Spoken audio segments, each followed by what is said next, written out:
السلام عليكم ورحمة الله وبركاته. ازيكم يا حبايبي، عاملين ايه؟ يا رب تكونوا بخير. طبعا الفيديو بتاعنا بنبتدي كالمعتاد في ان احنا بنصلي على رسولنا الكريم. اللهم صل وسلم على سيدنا محمد وعلى اله وصحبه وسلم. تاني حاجة بفكر نفسي قبل ما افكركم ان احنا ندعي لاخواتنا واهلنا في فلسطين ان ربنا ينصرهم ويكبر بخاطرهم وينجيهم ان شاء الله. ازيكم عاملين ايه؟ وحشتوني. في الفيديو بتاعنا النهاردة عايزة أدردش معاكم كده شوية. الدردشة النهاردة بين أصحابنا والأهلنا والقرايبنا اللي عندهم أولاد في تالتة إعدادي، والحمد لله النتيجة بتاعتهم ظهرت ونجحت. في بعض المدارس كده عايزة ألفت نظركم ليها. المدارس دي بجد أحسن من الثانوية العامة 100 مرة. يعني لو حطوا الثانوية العامة دي وحطوا المدارس دي، فالمدارس دي هي اللي هتكسب. بس في ناس مننا ما يعرفوش حاجة عن المدارس دهيت، فاحنا بنحاول ان احنا بس نسلط الضوء دهيت عشان نوقف شوية عقدة الثانوية العامة. حتة ان انا لازم ابني او بنتي يخشوا الثانوية العامة، مش لازم خالص. احنا بنشوف الثانوية العامة الضغط النفسي والمادي والمعنوي اللي احنا واولادنا بنتعرض له. طب بدل الكلام ده كله، ما تيجي نبص على مدارس افضل بكتير من الثانويه العامه. ده في مدارس من ضمن المدارس اللي انا هقولها لكم. المدارس دي ممكن اولادكم لو هم مش عايزين يخشوا جامعه او كليه، ممكن يخرجوا من المدارس دي بعد ما بيخلصوها طبعا. ممكن يخرجوا لسوق العمل، يشتغلوا يلاقوا فرص عمل كتير جدا. لكن طبعا الثانويه العامه لازم اما بتخلصها، سواء جبت بقى مجموع كبير وان شاء الله الكل يجيب مجموع كبير، او سواء لا قدر الله جبت مجموع صغير، فانت لازم تكمل في جامعة، تكمل في معهد، وهكذا. طب احنا النهاردة بقى ان شاء الله لا هنبص شوية كده على مدارس افضل بكتير من الثانوية العامة. تعالوا نشوف ايه المدارس دي. طبعا احنا عارفين ان مجموع المرحلة الاعدادية 280، وان اللي يخلص الاعدادية وعايز يخش ثانوية عامة فهي بتقبل من 220 ل 230. طب وارجع تاني وبقول ان في مدارس احسن بكتير جدا من الثانويه العامه. المدارس اللي احنا هنقولها دهيت ممكن اولادنا يكتفوا بيها ويخرجوا لسوق العمل، بيلاقوا فرص عمل كتير جدا.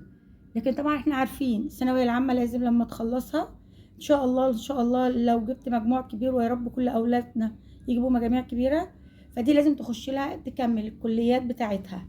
لا قدر الله لا قدر الله لو جبت مجموع صغير، فبرضه لازم تكمل تخش المعاهد، لان سوق العمل مش مفتوحه لطالب الثانويه العامه اللي حاصل على الثانويه العامه.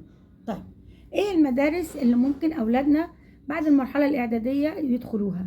وزي ما بنقول افضل واحسن بكتير جدا من الثانويه العامه. المدارس دي يكفي ان انت واسرتك وابنك وكلكم مش هتتعرضوا لا لضغط نفسي ولا لضغط مادي. طيب في مدرسه اسمها مدرسه ستيم، ودي بتاخد حوالي من المجموعه من 98%. ودي احنا بنقول تاني ان مجموع تالتة اعدادي من 280، 98% ده يعني حوالي الطالب جايب كام؟ 275 من 280. في مدرسة تانية اسمها البتروكيماويات، ودي الطالب بيبقى جايب المجموع بتاعه 97%، يعني حوالي 270. في برضو مدرسة تالتة الضبعة النووية، ودي لازم الطالب يكون جايب 95% في العلوم والرياضيات والإنجليش، يعني مجموعك الكلي كمان لازم يبقى حوالي 262 من 280. في مدرسة اسمها مدرسة الطاقة الشمسية، وده الطالب لازم يكون لائق صحيا، ويجتاز مقابلة تتعمل للطالب قبل ما يخش المدرسة دهيت، ومطلوب منه ان هو يبقى جايب 260 من 280.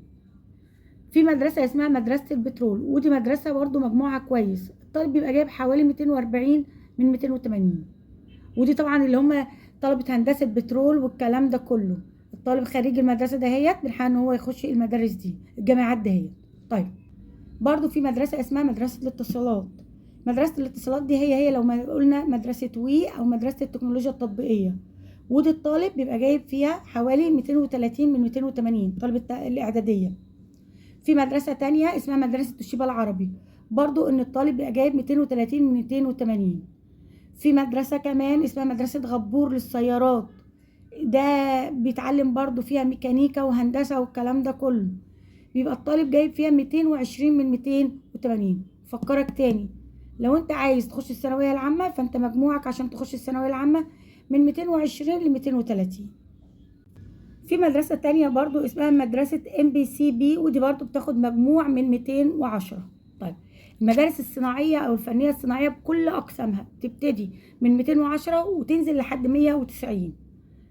برضو لو انت جايب اقل من 190 في برضو مدارس تانية اللي هي المدارس التعليم الفني، وطبعا دي بتوصل لحد 155، من 190 ل 155. طبعا ده حسب تنسيق المحافظة، كل محافظة بيبقى لها تنسيق معين.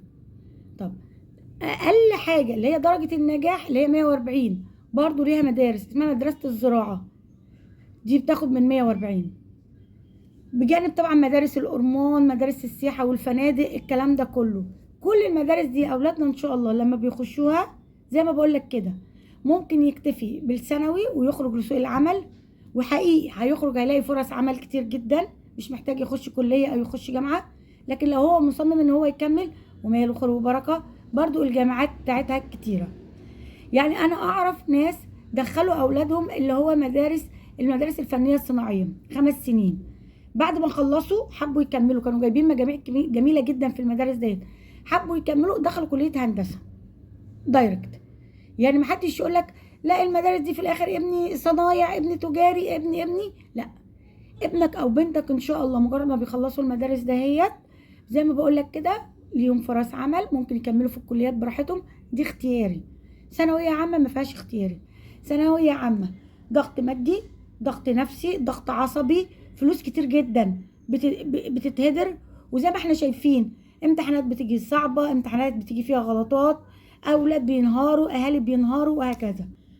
يا ريت بجد والله ان اي حد عنده ابنه او بنته في المرحلة الاعدادية والحمد لله نجحوا، يا ريت يبص على المدارس دهيت، يخش كده ويعمل سيرش على المدارس دي ويشوف المدارس دي حقيقي ليها فرص عمل كويس، المدارس دي حقيقي بتاخد المجاميع دي كلها. وسيبنا بقى من الثانوية عامة وهموم ومشاكل الثانوية عامة.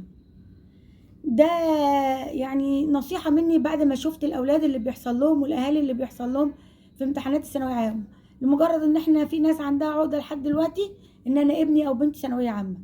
لكن حتة إن أنا ابني يخش معرفش فني صنايع أو فني تجاري أو لا، ده إزاي؟ صدقوني التفكير ده خلاص راح عليه.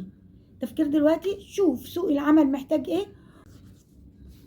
ده انتوا زي ما انتوا شايفين ان الثانويه العامه بتاخد من 220 و230، ده في مدارس احنا لسه قايلين عليها احسن بكتير من الثانويه العامه وبتاخد مجاميع افضل كمان من الثانويه العامه. ده في مدارس زي ما احنا متفقين كده زي الستيم وغيرها بتاخد من 98%. فيا ريت بجد كلنا نبطل عقده الثانويه العامه ونشوف اولادنا عايزين ايه ونبقى معاهم فيه. الثانويه العامه دي خلاص حاجه راحت عليها، حاجه بنضيع فيها فلوسنا وحاجه بنضيع فيها نفسيتنا لمجرد ان احنا اولادنا في الثانويه العامه. دي بعض المدارس اللي انا عرفتها فحبيت ان انا اقول لكم عليها، علشان في اكيد زي ما بقول كده في ناس ما يعرفوش عن المدارس دي حاجه، فانا حبيت اساعد واقول لكم عن بعض المدارس دي. اتمنى ان الفيديو بتاعي يكون عجبكم، واتمنى ان شاء الله ان انتوا تعملوا سيرش زي ما قلنا وتشوفوا المدارس دهيت، وان شاء الله ان شاء الله ربنا يعمل لنا ويعمل لكم كلكم الصالح.